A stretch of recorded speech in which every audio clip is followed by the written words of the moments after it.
Hello, Jonathan. So I'd like to introduce Jonathan Berant, a researcher from Stanford LP Group, and as he mentioned, currently at Google. So just welcome, Jonathan. Hi, I see. Yeah. Second. Do you see the slides? Yes, we can see the slides. If you make it a full screen, it will be great. Okay, when I make it full screen, then I can't see you, but that's okay. Just tell me if there are questions. Or just then, no problem. Also, it's not crucial, so just we can see the slides, and you're welcome to start. Okay, so as I was introduced, my name is Jonathan, and I was asked to talk about some work that I have done while I was a postdoc at Stanford University. Now I'm working for Google here in Mountain View, but I will talk about mapping natural language utterances to logical form. So, as you all know, computers have changed a lot in the last few years. If in the past people had computers that were kind of stationary, now we basically have computers everywhere. So there are computers in our cars, there are computers in our phones, there are smart homes where there are computers, and there was the Google Glass project. And the question is, what is the best way to interact with all these smart devices when a keyboard and a mouse are not necessarily the most convenient methods? And I come from the field of natural language processing, and one of the most natural solutions is through language. People have been communicating with each other through language for tens of thousands of years, and so it is a good solution if we could just talk to computers in natural language. So one of the key technologies that has been suggested in the last few years for improving conversational interfaces with computers is semantic parsing. So what exactly is semantic parsing? So in semantic parsing, the input is a sentence or an utterance in natural language. For example, which states' capitals are also their largest cities. And semantic parsing is basically a translation process where you translate from natural language to some logical form. Jonathan, Yes. I'm sorry for interrupting you, but have you changed the first slide, or Yes, not? But we cannot see that you changed the first slide, so you maybe shared the wrong screen. So so you missed all the way round. Let me see. Because we see just PDF, index PDF from mapping natural language utterances, and that's it. Okay, give me a second. Okay, no problem. Yeah. You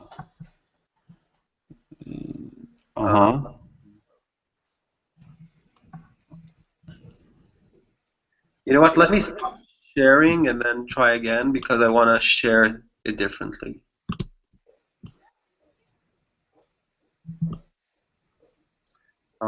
Let's see. Interesting. How about now? Yeah, now we can see the slides. Semantic parsing. Yeah, cool. Do you see it in full screen? To a certain extent, yes. We can see maybe 95, 98% of the slide. So it's not crucial. Great. Yeah. How about now? Yeah, this is fabulous. Yeah, thanks. Okay, so it was some animation of how there are many smart things. And basically I was defining semantic parsing, so I'll start over from that. Is that okay? Okay. Yeah, everything is great. Thanks. I'll go on. So I was defining what is semantic parsing, which I was saying is one of the key ideas towards conversational interfaces. And in semantic parsing, you get an input, which is which states' capitals are also their largest cities, for example. And your goal is to translate that into some form of logical form that we see here in red. So this is basically formal language, and this is like a small program that can be executed. You can think about it as a SQL query. So semantic parsing is about taking natural language and translating it into a program, basically. Once you have that, you can take this query, execute it against a knowledge base or a database of some sort to retrieve the answer. In this case, Arizona has a capital that is also its largest city, and so on. So one of the important motivations for semantic parsing has been to provide natural language interfaces to knowledge bases. There are many big knowledge bases in the world. For example, in Google, there's what's called the knowledge graph, and it would be great if people can just ask questions like the one that we see here, and they will be automatically translated into a query and allow us to get the answer. Another important application for semantic parsing is virtual assistants. So, for example, if you are teaching a class and you want to send a reminder to all students who haven't turned in their homework, then it would be great if you can just say that in natural language, and the semantic parser will just translate that into some small program that will be executed and will result in an action, which is sending of 50 emails to all the students who haven't turned in their homework. So to summarize, the general template of semantic parsing is the following. You get an input that is in natural language. It can be a question or it can be a command. And the semantic parser translates that into a formal representation, which is a program. And then that program can be executed to obtain some action in the real world. So the execution part is really important because this is what connects the language to the world. And as we will see later, this is what allows us to train the system. So by looking at natural language and actions in the world, we can try and train a system that does the first part, which is the semantic parser. And there have been many more applications for semantic parsing, such as following navigational instructions, understanding photos and images, solving algebra world problems, and so on. And it's one of the main technologies suggested for conversational interfaces. So I'll stop for a second to see if there's a question. If not, I'll just go on. Okay. No, there is no questions. Okay, great. So in general, because I don't really know the background of the people I'm talking to, the exact background, I'm going to give some general background about natural language understanding, and then I'll describe the framework for semantic parsing that we suggested. And depending on how much time we have, I'll also talk about two challenges that we try to solve. One is an efficiency problem, and the other is more a linguistic problem. Okay, so in general, when we want natural language understanding systems, what are the properties that we're looking for? Well, first of all, we want them to be broad. We want to increase the breadth, meaning we want to be able to handle any type of language, basically. And the other axis is the axis of depth. So we want to be able to handle very complicated forms of language. So for example, if you look at search engines, classical search engines, they are very broad. Basically, whatever language you throw at them, they will try and do a good job at returning you relevant documents. But the depth is pretty limited. So the representation is basically, you look at the keywords. So if you were to ask something like, who won Formula 1 between 1975 and 1980 and was from Europe, then that would be something that is hard because the complexity of the language is beyond the capabilities of these things.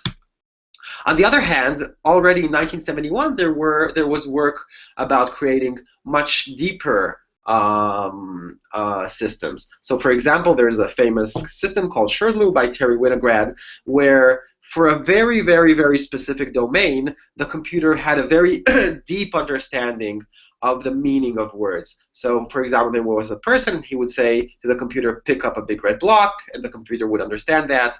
Take the pyramid. The computer would answer, I don't understand, and the person said, find a block which is taller than the one you are holding and put it into the box. So in terms of the complexity of the language, Sherdlu was able to handle very complex sentences, but in terms of the breadth, it was very limited. It could only understand things in this block world. So one of the main steps towards improving that was the introduction of statistical semantic parsing, first in the middle of the 90s, and then again in the middle of the 2000s by mostly work by Ray Mooney and Luke Zellmoyer. And the idea was to start using ideas from machine learning to train semantic parsers that are more flexible. So what is statistical semantic parsing? In statistical semantic parsing, you get as input pairs, you get utterances, that is sentences in natural language, such as what is the largest state, and each one of those is paired with the correct translation to a logical form. For example, argmax type.state area. So you get these training examples, and your goal is to learn a semantic parser.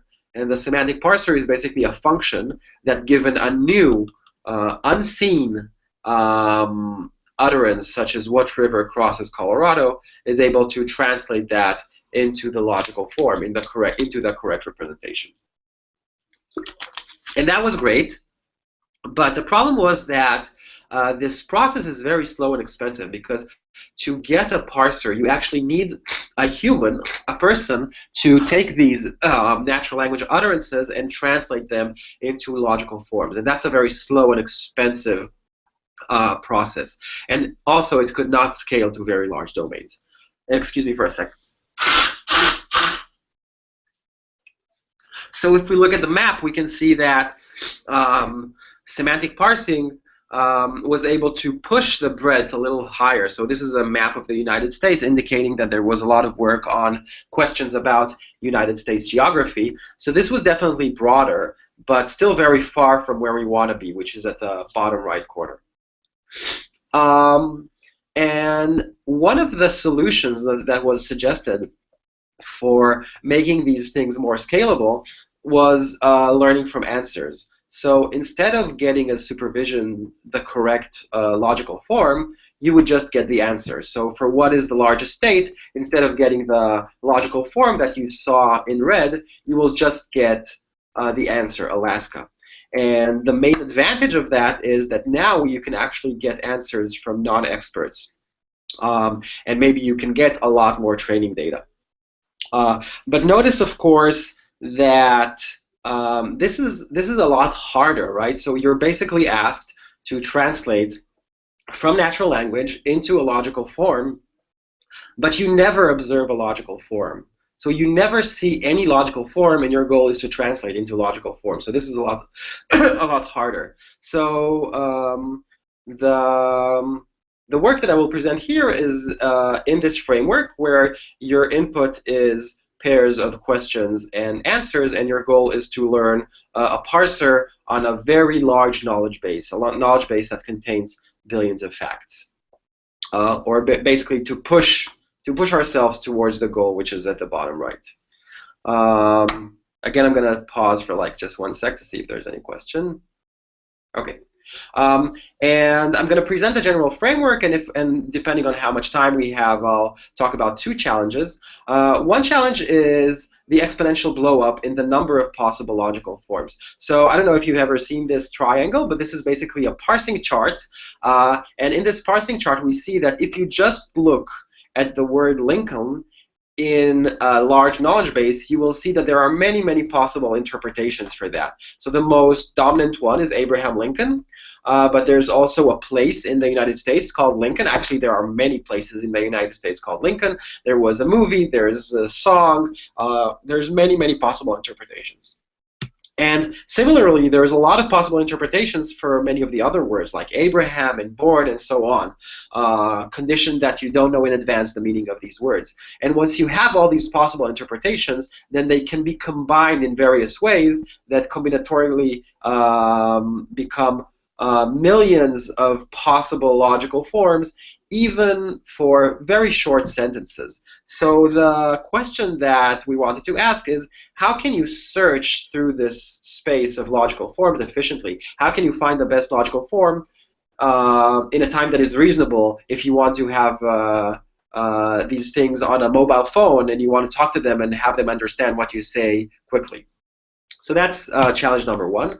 The second challenge is the problem of language variability, which is, let's say that you take a query such as currency of United States, basically asking what is the currency of the United States, which is dollars. Then, yeah, there is one way of saying that is pretty similar to the logical form as it is represented in the knowledge base, but there are so many ways in which you can say that. What money do they use in the States? How do you pay in America? And so on. And the question is, how are we going to handle this problem of language variability, the fact that the same meaning can be expressed in many, many ways? And I'm not sure we'll have time for that, so let's go on. So the first part of my talk, and I think probably the most important, is to, for people who haven't seen this before, is to try and convey how do these things work at all? How do you build a semantic parser? And then, based on how much time we have, I'll talk about some more work that we have done. Okay, so let's be a little more concrete. What is the setup that we are in? So in this setup, we get as input a knowledge base, and I will describe what is the knowledge base in the next slide. And we have a training set, which is basically a set of pairs of questions and answers, just as I have described before. So the question could be, what are the main cities in California? And the answer would be San Francisco, LA, Sacramento, and so on. And our goal, as I have already said, is to produce a semantic parser. And a semantic parser is a function that, given a question X, the things that we see in green, and the answers Y, what we see in blue, we will be able to translate the green to the blue going through a logical form Z, which we see here in red. So let's say we see countries in Asia, a new question that we have not seen before. We will translate that to the logical form, execute it against the knowledge base, and obtain the answer. Okay, so that's the overview. So let's understand what is the knowledge base. I don't know if you guys know about Freebase or not, but basically Freebase is a database which is basically a graph. In this graph, the nodes correspond to entities. So you have a node for Barack Obama, and you have, which is a concrete entity, and you also have a node for person, which basically describes the property of being a person. So that's a more abstract entity. And the entities, the nodes, are connected by edges that describe the relations between the entities. So here, this edge says that Barack Obama has a type, and that type is a person. He also has a profession, that's politician. He was born in 1961 in Honolulu. Honolulu is a place in Hawaii, and so on. So this is a pretty large graph. It has about, it changes about hundreds of millions of nodes and billions of entities, of edges. So just to put this in context, around 2012, 2013, when we started working on that, this was orders of magnitude larger than any other knowledge base that people have used for semantic parsing. Okay, so that's the knowledge base. Anyone has any question about the knowledge base? Okay, so I'll go on. And once you have a knowledge base, you need some way to query the knowledge base. So you need some language, such as SQL, to query the knowledge base. And what we use is what's called lambda DCS. And I'm not going to go into the details of the semantics of this formal language, but I'm just going to give you some intuition. So basically, in lambda DCS, logical forms are like templates of trees over the graph. So if we see the logical form here on the slide, on the left-hand side we have type.person, and this basically means that we're looking for all nodes in the graph that have an outgoing edge that goes to the node person. That's on the left-hand side. On the right-hand side, we see this part of the logical form, and that describes all nodes in the graph that have an outgoing path. The first edge on the path is labeled by places lived. Then we get to any node that's existentially quantified, so it can be any node. Then we go through another edge in the graph that is labeled by location, and eventually we get to the node that is labeled by Chicago. So that's this path. And the intersection symbol basically means that we're looking for all the nodes that have both these paths as outgoing paths in the graph.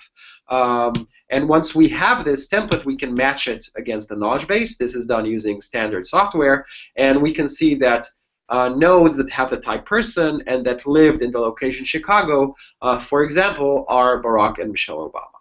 So that is the formal language that we're going to use. Just a little bit more details about how you construct logical forms. So any node in the graph, such as Chicago, is a logical form, and you can join any node in the graph with an edge. So place of birth Chicago will be things that were born in Chicago.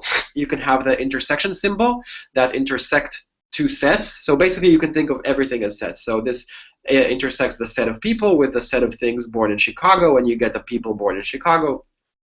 You can have higher order functions that take sets and provide some properties, such as what is the size of a set, how many people were born in Chicago.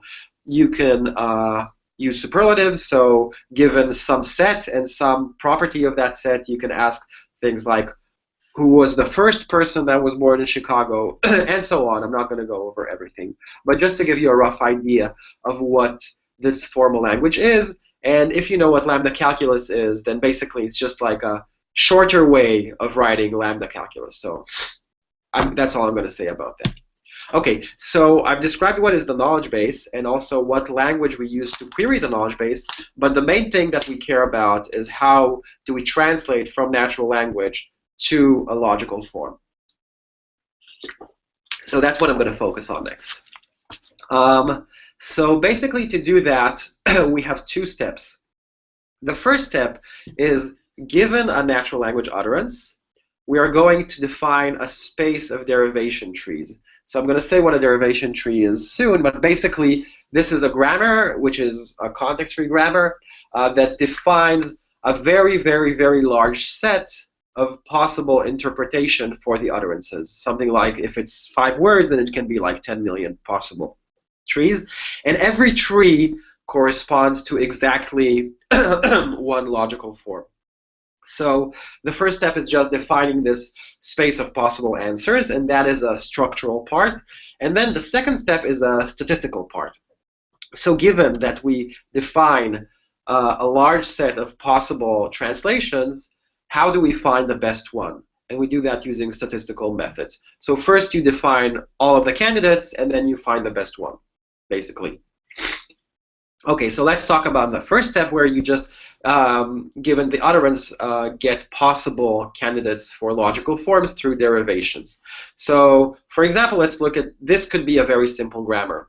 What does this grammar say? This grammar says, for example, here the first rule says that for any phrasing language, it might represent some set of entities. So maybe the word Chicago can represent a set containing the entity Chicago.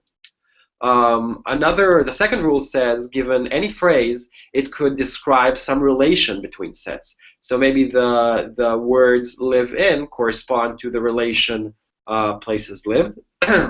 Then there are rules that describe how do you combine various sets. So the join rule will say, given a binary relation such as live in and a set such as Chicago, we can construct a logical form which is places live dot Chicago. And maybe it's just easier to see using an example. So this is for example a derivation tree. So in this derivation tree, you can, given the sentence people who lived in Chicago, we can first construct some subtrees using the lexicon rule that says the word lived in maps to places lived, the word Chicago maps to Chicago, and the word people maps to type dot person. Then we can use the join rule to take the binary relation places lived and the entity Chicago and create the logical form places lived dot Chicago, which is all the things that lived in Chicago. And then last, we can use the intersection rule to create the logical form, which is the intersection of all the people and all the things that lived in Chicago, resulting in people that lived in Chicago. So that would be a correct construction of the correct derivation tree for the sentence people who lived in Chicago. But of course the problem is that we don't know in advance what is the correct translation. So our grammar that we saw here is just describing how you take logical forms and combine them, but it doesn't know anything about language. So just like we constructed the correct thing, which is people who lived in Chicago, we might as well have constructed organizations that were presented in the musical Chicago. There's no reason why we can't do that, because the grammar doesn't say anything about that. So it's clear that the grammar is creating a huge set of possible interpretations. It just tells us about how to combine things. It basically just does type matching. Does that make sense? If there are questions, I'll pause for a few seconds. Okay. So basically now, given the utterance, we have a very, very large set of possible derivation trees. And our main task is now to choose the best one. So given that you have an utterance and the derivation tree, how do you give a score to this derivation tree? And in standard classical natural language processing, mostly before the deep learning area, even though even today there's a lot of work, most work is still being done like this in semantic parsing, what you do is you basically extract features. So you take this derivation tree and you try to characterize it. You try to find some properties that will allow you to give it a score. So for example, here are some properties of this derivation tree. One property is that the join rule was applied once, right? So this is hard-coded. You actually ask, how many times was the join rule applied? The answer is once. How many times was the intersection rule used? The answer is once. How many times was the lexicon rule applied? 3 times. How many times was the word lived mapped to places lived? Once. How many times was it mapped to place of birth? 0. So this is a very, very, very high dimensional feature vector, right? Because you ask for every word and every possible predicate in the knowledge base, you ask whether it was used in the derivation tree or not. So it's a very large, high dimensional, but very sparse feature vector. And once you have these features, to get a score for the tree, you basically use a linear sum. So you multiply your features with weights. So you have these weights theta. These are things that are learned, and I'll describe how they are learned soon. But basically, conditioned on you knowing for every feature how important it is, you can get a score. So for example, in this case, the score for this tree is 1.2 times 1 plus 0.6 times 1, and so on. So it's just a linear combination of the features that will provide a score for this derivation tree, given features that are manually coded. Yeah, I guess I'm repeating this a lot just because I don't see you and I have no clue if you understand, but yeah, I hope this makes sense. Okay, so now that we have a score for every tree, how do we decide on the best tree and how do we train? Then what is very common is to define a loglinear model. I don't know if you have heard of that, but let's say that for a certain sentence X, we have a set of possible derivations trees, which is D, and as I said, that's in the millions. Then basically the probability of a derivation tree is, given the parameters theta that are learned, is obtained by exponentiating the score and divided by the sum over all possible trees. So this is what's called a loglinear model. And of course, one of the problems is that you cannot really do this summation. The summation, the denominator, is impossible to compute. In our case, sometimes it is possible using dynamic programming, but in our case it is not. So what people usually do is they try to approximate and just replace the set of all possible trees with a small set of the best possible trees given the current parameters. And that is what's called parsing. And I will talk a little bit more about that in the next part of the talk. So how do you do that? How do you actually find the best derivation trees? Okay, so just to summarize, now we know how to do semantic parsing if we have parameters theta. What do? You take a sentence, you create some set of the best you create subset of possible trees, let's say even all possible trees, you score all of them given the features that we saw in the parameters, and you just return the best one, right? So this is how you do parsing. You extract features, multiply by the parameters, and return the best one. And the only thing that is basically missing, and this is basically the most important part, is how do you learn these parameters? How do you know for every feature whether it's important or not? And I just want to remind you that the way this is done is using training data that looks as questions and answers. So you get what's Bulgaria's capital, and the answer is Sofia. What movies has Tom Cruise been in? Top Gun, Vanilla Sky, and so on. And the way this is done is by forming a maximum likelihood objective and optimizing it, but I'm not going to go into the details of the equation. I just want to really demonstrate what happens using an example. So let's say that you are now a semantic parser, and you want to learn. How do you do that? So let's say you get a sentence like, where did Mozart to press? So to press is a made-up word. It does not exist in the English language. But now you are a semantic parser, and your goal is to try and figure out what it is, and the only thing you know is that the answer is Vienna. So what does a semantic parser do? The semantic parser basically constructs a set of possible derivation trees, and from each derivation tree you get a possible logical form.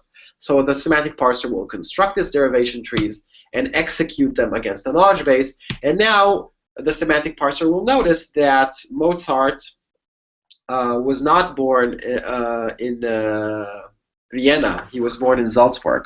So it's clear that the press does not mean place of birth. It means something else.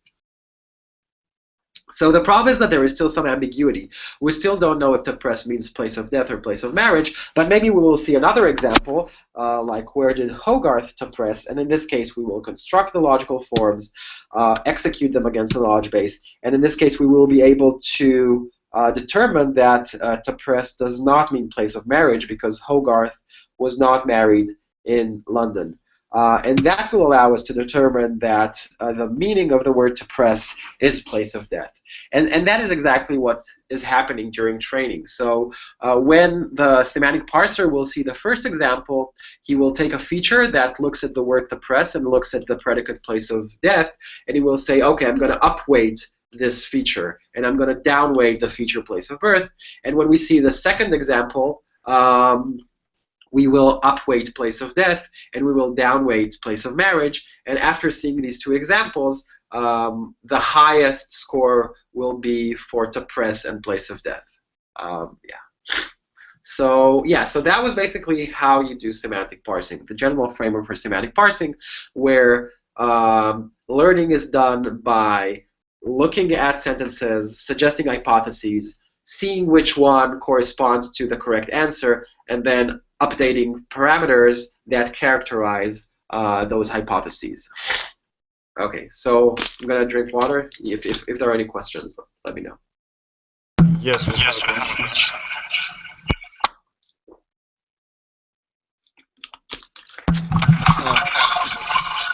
Just to understand better, can you explain again how you go from this huge number of features to the small part to make the prediction? Because you said that you have a lot of features, and then you show us on the small amount. What about Okay, so two things. First of all, as I said, the space of features is huge, right? But it's sparse, right? So for one tree, the number of features that are active, that are non-zero, is very small. But the space of possible features is huge. So maybe there are, 10,000 by 10,000 possible features. That's like how much? 100 million? But only 10 are actually active for a particular derivation tree. So that so you can store that efficiently. So that's one thing. So there's two things that there are many of. There are, for every single tree, there are many, many features potentially, but only a few are active. A second problem is that for every sentence, maybe we were talking about another thing, so I'm just going to answer to both questions. For every single sentence, the space of possible trees is huge. So there are millions of possible trees for every input x. And what I said is that there is this thing called a parser that I did not explain at all what it is, that returns the best top k trees.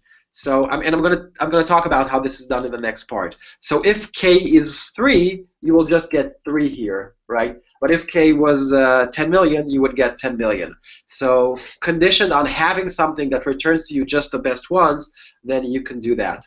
And I will talk a little bit more about that in the next part. Did I answer your question? Yeah, thank you. Thanks. Okay, so should I go on? I'll go on. Okay. Yeah, yes, please. Thanks. Okay, so the first question that I want, the first work that we have done was about the exponential blowup, meaning the fact that for every single sentence there are many, many, many possible trees. So how do we search through this space efficiently? So I just want to give you our result. First of all, just the result in a single slide.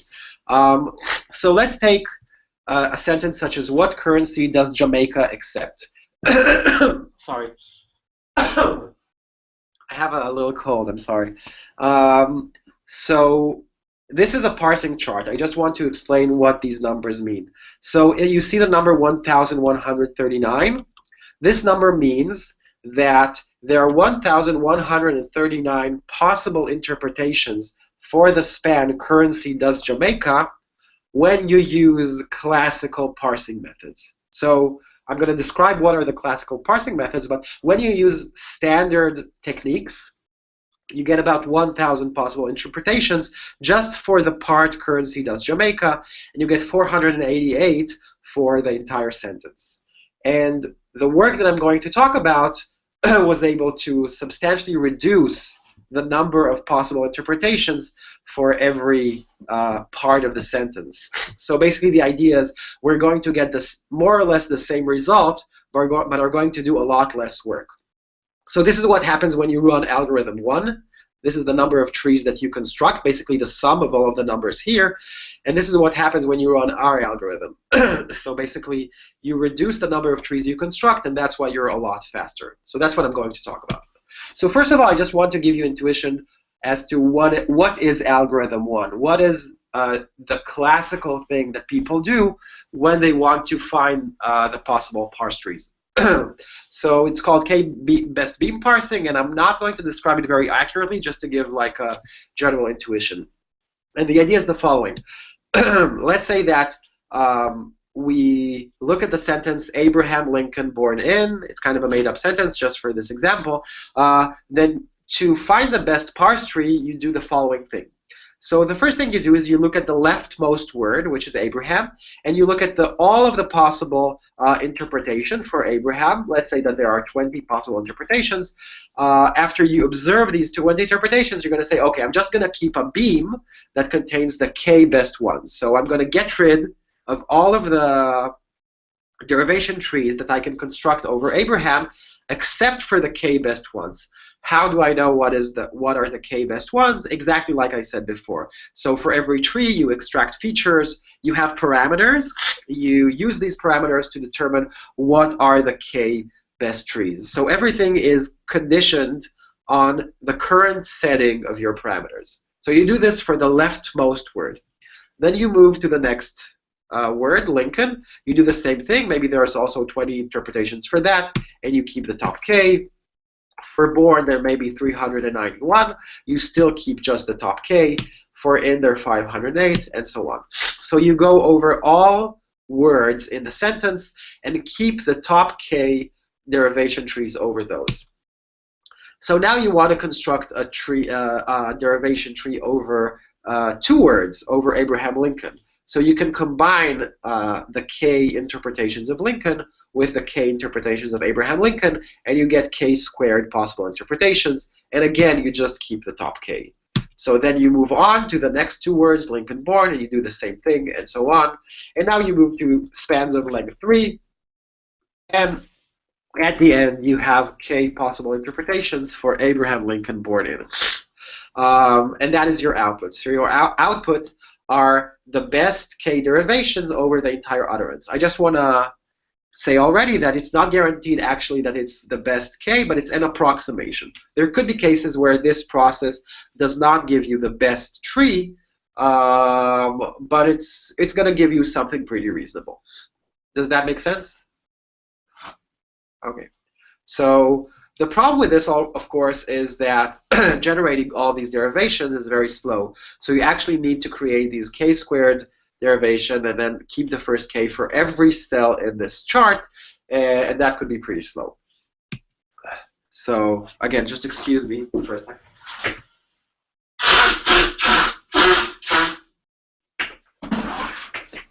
Okay, so how can we make this faster? So the first idea is to use what's called agenda-based parsing. And the idea in agenda-based parsing is that why do we build these trees from the bottom to the top? Can't we just kind of get to the top more quickly? And we can do that if we control in a more in a stronger way the way that these trees are generated. So in agenda-based parsing, you have the following. Instead of having the chart, we describe the chart, and every cell in the chart has some derivation trees, you add another data structure, and this data structure is called an agenda. And the idea is that the agenda contains all the trees that you can possibly construct given the trees that you already constructed. Okay, so let's say that in the chart we have these 4 derivation trees, and in the agenda all the trees that can be constructed using these trees. Then in agenda-based parsing you basically perform what's called parsing actions, and you perform them over and over again. So what is a parsing action? The first action is to take the agenda and choose one of the derivation trees in the agenda, maybe the one that has the highest score. And remember, the score is given by our parameters, like I explained before. So you take this derivation tree from the agenda that is marked in blue, and you put it in the right place in the chart. So every derivation tree has a place in the chart, and you put it there. And then you can identify all the trees in red, which are the trees that can be combined with the blue tree. Okay, so you identify those, and then you combine them, and you take the output and you put it in the agenda. And you do this over and over again. So you take a tree from the agenda, put it in the chart, construct new trees, and place them on the agenda. So the agenda fills the chart, and the chart fills the agenda, and basically you stop whenever you have k derivation trees at the top, just like before. And the point is that by doing this, you're very likely to not construct all of the trees. You're not going to go from the bottom up and construct all of the trees, but maybe you're going to be able to return k derivation trees faster. So this is the idea of agenda-based parsing, and it's not very new. So what did we want to do about that? And the main thing we wanted to do is the following. So if you notice, in this case, in agenda-based parsing, as I said, the first part is to choose the derivation. And you usually choose the derivation with the highest score. This is actually going to be like the most important point of this part of the talk. So if you're listening, this is now a good time to concentrate. So in the past, people had some algorithm for determining the score of a tree, and this is what was controlling the construction of the agenda. But if you remember, in our case, this is not what's happening. The score of the tree is not given to us already. We are actually learning the score of the tree. The score of the tree is basically the dot product of the parameters with the features, and the parameters are updated all the time during learning, so the scores are all the time changing. So the question that I want to ask is, are we using a good score? So we're going to use this score to choose trees from the agenda, and the question is, are these good scores? The main point is that it seems that these are not very good scores. And what is the reason that they are not good scores? The reason is that, if you remember, these scores are learned by looking at many, many derivation trees and saying, you know, the first one, the one on the left, is good, but all of the rest are actually bad. So we're going to change the parameters such that the first is good and the rest are bad. But how are we using these? how are we using these scores? So we're using them to score partial derivations, right? So we determine the scores when we see full, complete trees. But when we're looking at the agenda does not contain full trees. It just contains these partial trees. And it's not clear that a scoring function for the full trees is going to be a good scoring function for the partial trees. So let me give you an example. Let's take a look at this partial tree, the tree that suggests that the word Lincoln means the USS ship Lincoln. And it's quite likely that this tree is never going to make it to the top. So we're never going to observe this subtree as part of one of the full trees. And because we're never going to observe it as a full tree, basically we're not going to learn anything about it. So it's just going to have score 0. And score 0 could be actually high. So we might construct this derivation tree, which is very bad, over and over again and waste a lot of time. So the main idea that we wanted to suggest is, let's not learn just from full derivation trees, but let's actually try to explicitly learn which actions are good and which parsing actions are bad. Okay, and to do that we use the reinforcement learning. Specifically we use imitation learning. So I don't know like how many of you know about reinforcement learning, but basically the idea is that, let's say that you define a state. So what is the state for parsing? The state for parsing is basically all of the trees that we have. We have all of the trees in the parsing chart and all of the trees in the agenda. So this defines what is our state. And given a parsing state, we can apply actions, exactly the actions that I talked about before. So an action is choosing one derivation tree from the agenda and putting it in the chart, and so on. And there's many possible actions that you can take. And this action moves us to a new state, which is S2. And we can do that over and over again until we finally return the final parse tree. And we call this sequence of states and actions a history. And we can define what is the reward of the history. So given a history of states and actions, the reward is going to be how accurate is the parse tree that we return. And our goal basically is to learn from every possible action. So instead of just taking a look at the final parse trees, we're going to learn from every action in the parse tree. So when we move from S2 to S3, we want to improve the parameters that move us from S2 to S3 because they led to a good parse tree, and penalize all the parameters that could lead us to other possible states. So that's the idea. And how is this formalized? It's formalized in the following way. So if before I told you that we had a distribution over full derivation trees, so this is, I guess, just to remind you, this thing, right? So for every possible tree, we had some probability. Now what we're going to have is something very similar,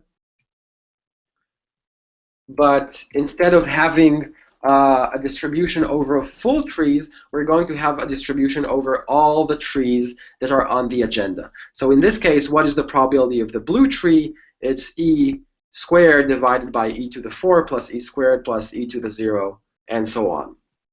And the probability of a full parse of doing the sequence of actions is going to be the sum of the probabilities of all of the actions. And now our goal is, the objective, the main difference between what we saw before, is that instead of looking for the best full tree, we're going to look for the best sequence of actions. So we're going to look at the entire sequence of actions, the entire history, and we're going to try and predict parse trees that have a good sequence of actions. So we're going to learn something about each action that we perform. Okay, and now there are computational problems, but I don't think we have time, so I'm just going to skip that. And I'm just going to tell you basically what is the learning algorithm, which is an imitation learning algorithm. So let's say that you get your input, which are the x's and the y's, and you have your parameters that you need to output. Then you initialize your parameters to be 0. You have 0 information to start. And you do the following. So you take each sentence and you try to parse it with your current parameters. So when you parse, you get 200 parse trees back. And most likely, most of them, at the beginning, before you start learning, most of them are just going to be bad. But at some point, you're going to have luck, and some query is going to be simple enough such that you will see a correct parse tree in your output. So you're going to use this parse tree and declare it to be your oracle. This is the parse tree that you're trying to learn from. And what you will do is you will now parse again, but using a probability distribution that basically puts all of the probability mass on actions that actually construct this parse tree.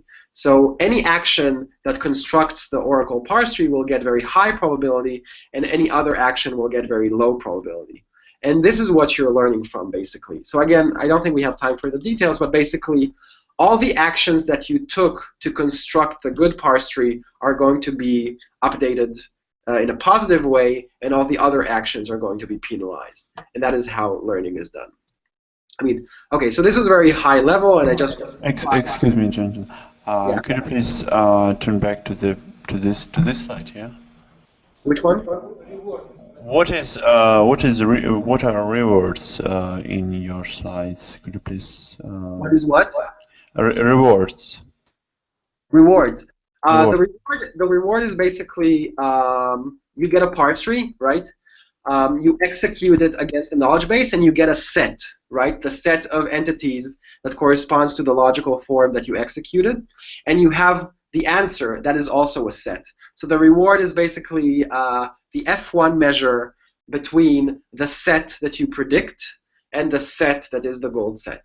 That is the reward. I didn't go into the detail, but basically, is the answer that you return correct or not? Or how correct is the answer that you return? That is the reward, right? Because your signal is the answer.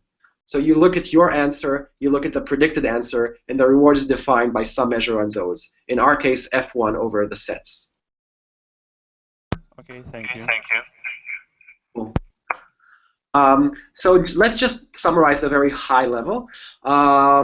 So our main idea was the following. In traditional semantic parsing, people construct parses bottom up, and that is very wasteful. We suggested to control the way you construct trees using a data structure called an agenda. The main problem that we had is that the scoring function that we have is not good as it is, so we changed the learning procedure such that we are explicitly trying to learn to make good parsing actions. And that is what helps us do a lot less bad parsing actions. And I didn't talk a lot about the third point, but before I go to this, just quickly, and the main result was that this resulted in a dramatic decrease in the number of parsing actions. So now we can say, like, this is basically the number of parsing actions that you do when you just parse from the bottom up. But if you do what I described, where you actually try to learn what parsing actions are good and what parsing actions are bad, you dramatically reduce the number of parsing actions, and you become a lot faster. So we evaluated using a data set called Web Questions. I thought I'll just describe it in a minute because it might be interesting for people in the world. So what we did is we took the sentence, "Where was Barack Obama born?" and we deleted the word Barack Obama, and we asked Google suggest to suggest other fillers. So you get "Where was Steve Jobs born?" Then we deleted born, and we got "Where was Steve Jobs raised?" And we did that a lot and annotated the answer, and now there's a data set called Web Questions that has 6,000 question-answer pairs. And you can download that and use that and try to answer that, and it's very easy to participate in, like, there's even competitions on doing well on that. So this is what the data set looks like. What character did Natalie Portman play in Star Wars? What kind of money did it take to the Bahamas, and so on. So this is the data set. And when we published this, basically we got a score of about 49.7 accuracy, which means that we answer correctly about half the questions. I just want to mention that since we published this, there's been more work, and now the highest current score is 52.5 on this data set. But more importantly, the main goal of our work was to reduce parse time. So on average, on the data set, instead of making 18,000 parsing actions per sentence, we make 1,346. And if you measure wall time, you see that we are about 6 times faster. So the main point of this work was to obtain a fast and accurate semantic parser. Okay, I'm not going to talk about the last part that I was assuming I'm not going to get to it. So let's just summarize. Yeah. So yeah, let's see. I just want to like quickly say a few things about the fuse. So in this work, I basically described to you how do you do semantic parsing, and one line of work where we made it faster. I'm sorry, may we ask a question? Yeah. Just a sec. Yeah, actually, frankly, we have some time maybe to briefly go through the slides if it is suitable for you. Maybe 10, 15 minutes we have. Okay, I can go on for 10 minutes more if you want. Yeah, absolutely. I have to go. Like, I have a meeting at 8:45. Okay. Like for you, it's what 8:45. Okay, so so that was the part about efficiency. So I'll more quickly talk about the problem of language variability. And if you remember, that was what I said in the beginning, that the same meaning can be expressed in many, many ways. So if you notice, the problem of semantic parsing is that you need to, what is the main problem? The problem is that the language in the text and the language of the knowledge base are different, and you need to somehow bridge the gap between the text and the knowledge base. And one of the main problems is that there's not a lot of data that connects these two. You don't have tons of data that helps you understand for a particular knowledge base what is the meaning of the predicates in the knowledge base. But what there is a lot of is there's a lot of text in the world. So the web is huge. And the question is, can you somehow use tons of text and learn to translate from one sentence to another and use that to help semantic parsing? That's the question. So, for example, one question is like, let's say I see two sentences and I know that they mean the same thing. Where does the World Cup final occur, and in what stadium does the Mundial final happen? Then can I use these two sentences to somehow improve a system that tries to take natural language and map it to the knowledge base? And again, I'm just going to talk at a high level. So our main idea was, can you do semantic parsing by paraphrasing? And this is what we suggest. So let's say that you have a sentence such as, what languages do people in Brazil use? What do people do in semantic parsing usually? They translate from language to logical form, as I described. So we suggest let's do something slightly different. The first thing that we're going to do is to use a very simple model that will suggest a very large space of possible logical forms. And if you remember, this is very, very similar to what I said before. So in principle, the first step is the same. We're just going to consider a huge space of possible translation, but we're not going to score them. If you remember before, I said for every logical form, we're going to give it a score. We're not going to do this. We're just going to define the set of possible logical forms. And now we're going to do something interesting, which is the opposite of what people usually do. Instead of translating language to the logical form, we're going to generate language from the logical form. So we're going to take the logical form, and we're going to generate from it a sentence that is not really natural language, but is very, very similar to natural language. So we're going to use a few rules that take the logical form and express one way of expressing the meaning using this logical form. So does that make sense? So for this logical form, there's many, many ways to express the meaning of this logical form, which is what are the human languages spoken in Brazil. And what we're going to do is we're going to generate one possible way of expressing this meaning, and this way is going to be as similar as possible to the logical form. So that's what we're going to do. The opposite, we're generating language. And the idea is that once we generate language from the logical form, now we don't really need to translate language to a logical form. We just need to translate language to language. And to do that, we can use a lot of text. So that's the idea, basically. We're going to generate logical forms, generate language from the logical forms, and instead of asking what is the best logical form, we're going to ask what is the best paraphrase. What is the translation of what languages do people in Brazil use? Is it what language is the language of Brazil, or is it what city is the capital of Brazil? So once we have that, we can use tons of text to do that. So let me give you two examples for text that exist and can help us do that. So one is a data set called Parallax, and Parallax is a data set that actually now contains billions of pairs of questions that mean the same thing. So it's who wrote Winnie the Pooh, who is Pooh's creator, what relieves a hangover, what is the best cure of a hangover. So the important point is, I just want to say it again, this has nothing to do with our knowledge base. This has nothing to do with any knowledge base. This is just language and two sentences that mean the same thing. And there's a lot of that. So if we can train from that, that would be awesome. So what we do is we use methods from machine translation to take this data set and construct a table of phrases that probably mean the same thing. So type of music means musical genre, born in means birthplace, and so on. And now, given that we get a sentence such as what type of music did Richard Wagner play, then we can look for the best possible canonical utterance. That is, out of all of the canonical utterances that we generated, which is the best one? And we can do that with very simple methods. So for example, what you see here are all the possible subphrases that can be aligned to subphrases in the canonical utterance. So what you see here is basically, let me see, that our model learns that aligning the word what to the word what is very good. So blue means that it's good, and the width means that it's very good. But aligning the word play to the word is pretty bad, right? So we can take all possible alignments from X to C and learn which alignments are good and which alignments are not good.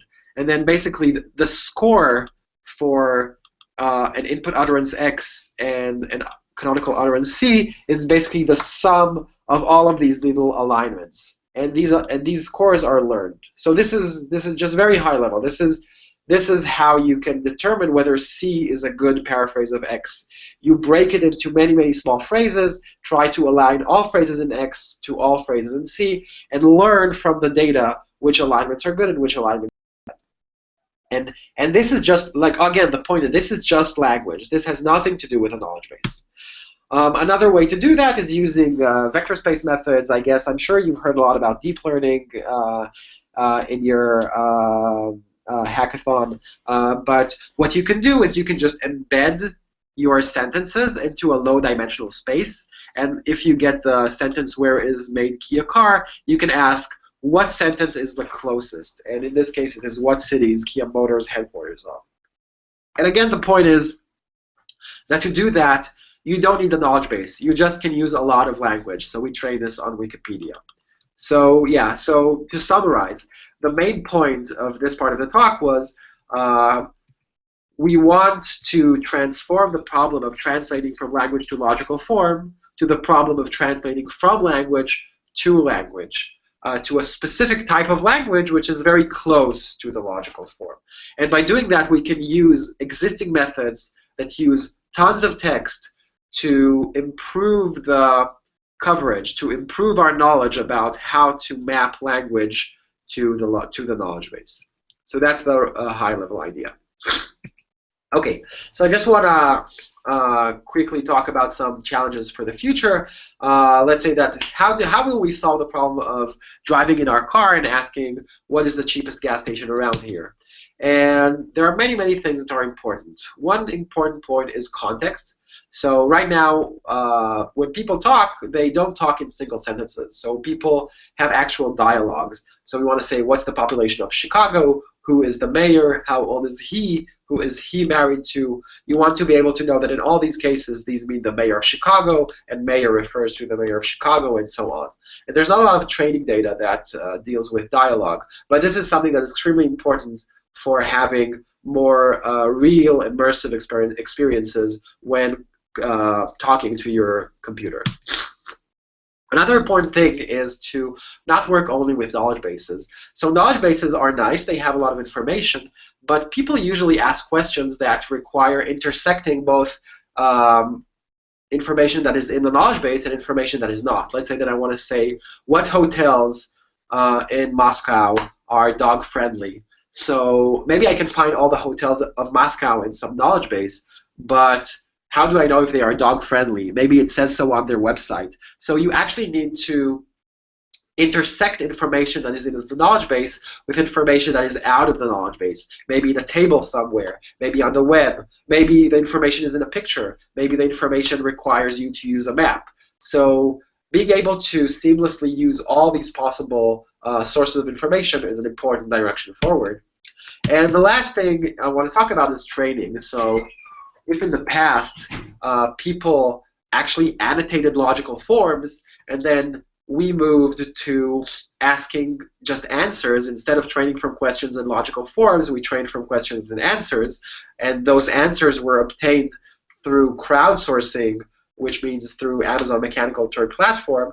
The next step would be to actually have live learning, where you have people incrementally using your system, and the system bootstraps from actually being used by real users. And that could actually lead to more incremental, never-ending learning. Yeah, so that was it. This is semantic parsing. As you know, we went in this direction from deep models that are very specific, are not very broad, to broader and broader models. But there are many, many, many challenges still. Algorithmic challenges, how to make this efficient, linguistic challenges, how to handle complex linguistic phenomena like superlatives and so on. And yeah, thank you. And you can play around with our code and our software at this website. And I would just also want to thank Percy Liang, who I did all this work with. Yeah, and that's it. If you have any questions, let me know. Thank you for such a great presentation. So we have questions, please.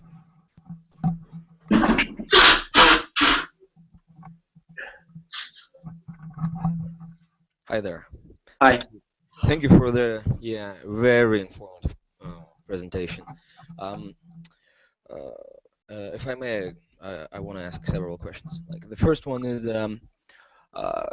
you were correct that saying that we heard a lot of deep learning presentations, and I'm really relieved to see that there's a lot of well, not classical, but research that takes into account all the possible, well, not all, but major machine learning result that we have today, and combines with the more concrete approach of ontologies and knowledge bases.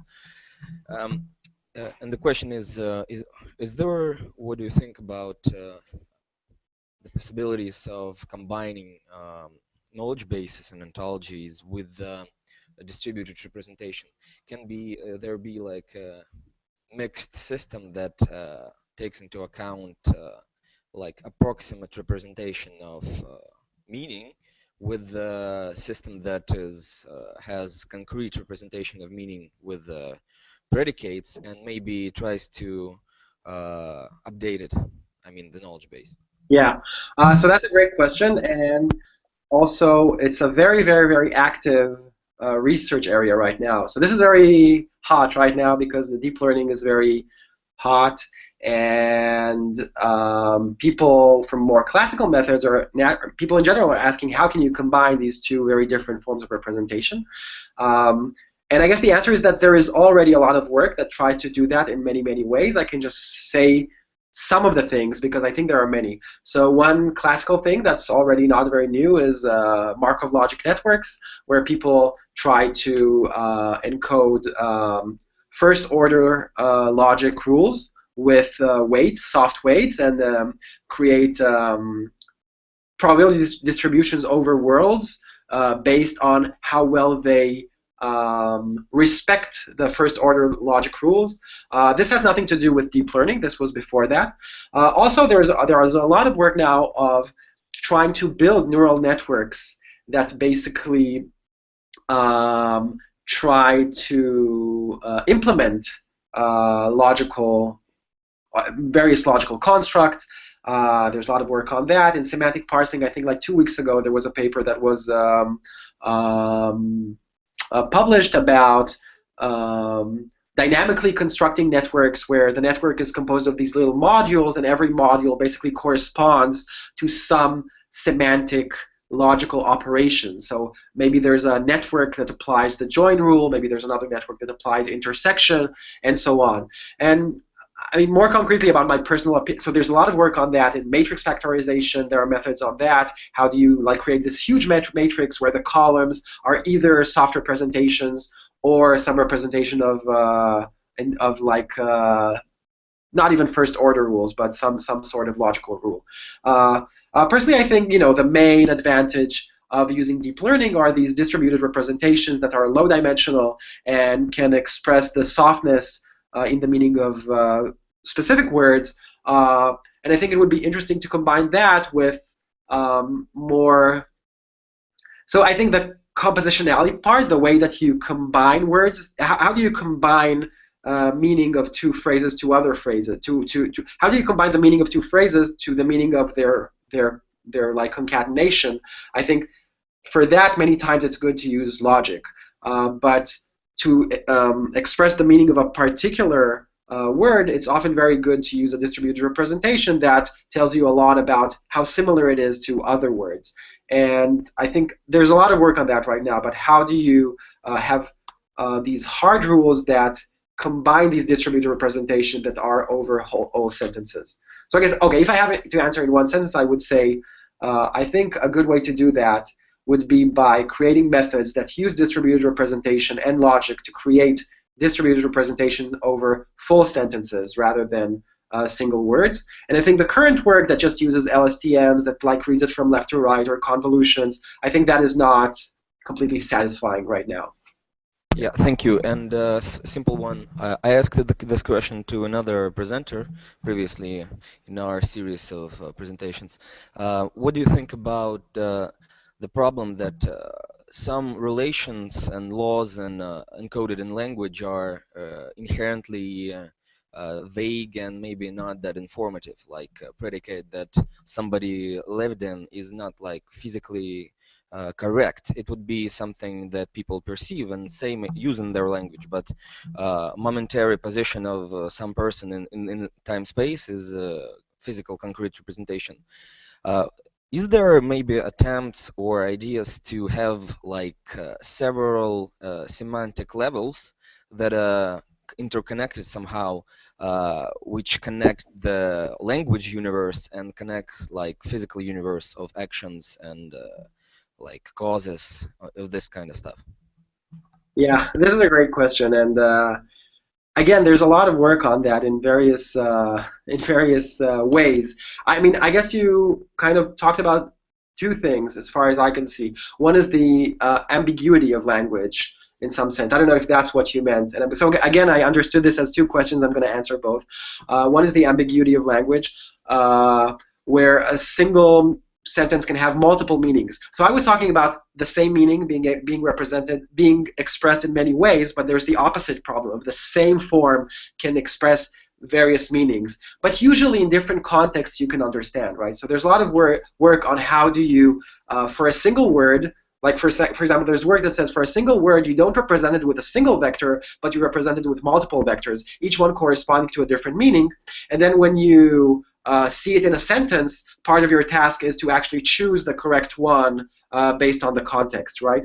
So yeah, so conditioned on the context, you can perhaps decide on the meaning. And sometimes people say, okay, you don't need many vectors, you just need one vector that's kind of like expresses all the meanings, and by multiplying it with some matrix, maybe you're going to expose the real meaning. So that's the. Sorry, I want to do a little addition. We actually had a presentation about exactly this problem. It was called like multiple meaning word embeddings, and it's pretty promising. It's really, yeah, it works as you said. It provides several vectors for words, and it can resolve the disambiguation with the context. So I encourage you to take a look at work by Joseph Reisinger for a few years ago, and that was before the deep learning area. But if you look at also in Google Scholar the papers that cite Joseph Reisinger, then you will see there's some new approaches, and you can like compare what you've done to what other people have done and published. That would be interesting. Another thing that you were talking about is about grounding, like how do you connect the language with the world? And I mean, that's a very fascinating problem. In some sense, I think what I do, there is a grounding. The grounding is the execution, like the knowledge base is the world. But there's other types of groundings, right? For example, I was talking about navigational things. So for example, let's say that you have an agent and it gets a set of instructions and it reads the instructions, and the goal is to actually follow the instructions and then be at a certain point at a certain time. Then like you can learn from that, right? Like you can ground your text in actually performing the task, and by the task being completed, you know that you understood the language, right? So that's like a very interesting way to connect language with the world. When the language is a task, then your grounding is having the task completed. Some people do the same with video games, right? So, you know, like when you're in a video game in some virtual world, then often you can ground your language by a notion of score. Like if you can get a high score in a game by, let's say, reading. So there was some work about reading the instructions, the manual of how to play a game, and then playing it, and seeing whether you get a better score than if you just play it. So recently, DeepMind had a paper about how they learned to play many Atari games. I don't know if you've heard of it. It was very famous. Just by playing. So there was this. Yeah, What? well, I think most of the participants have heard because we had the first hackathon devoted to this problem and to this Okay, Atari cool. games. Yeah. Right. So in their approach, what they did was, I mean, they just played the game, right? There was this agent that played the game, and by looking at the score, it learned what to do. But maybe you can do faster, learn faster, if you read something about the game beforehand, right? Like maybe you read some text and then you win the game faster. And there was some work, again, I encourage you to look, work by Branovan and Regina Barzilai from MIT, a series of paper from 2012-13, where they show that by actually reading some text about the game beforehand, they can play better. So this is again a way to show that you actually understood the language by grounding it and actually participating in a game. So yeah. So Okay, thank you, Jonathan, for such great value you just added to the hackathon and to their participants. I hope that many of the ideas will be implemented in the in the next 2 days. So thank you for the presentation. sure. Yeah. And I will send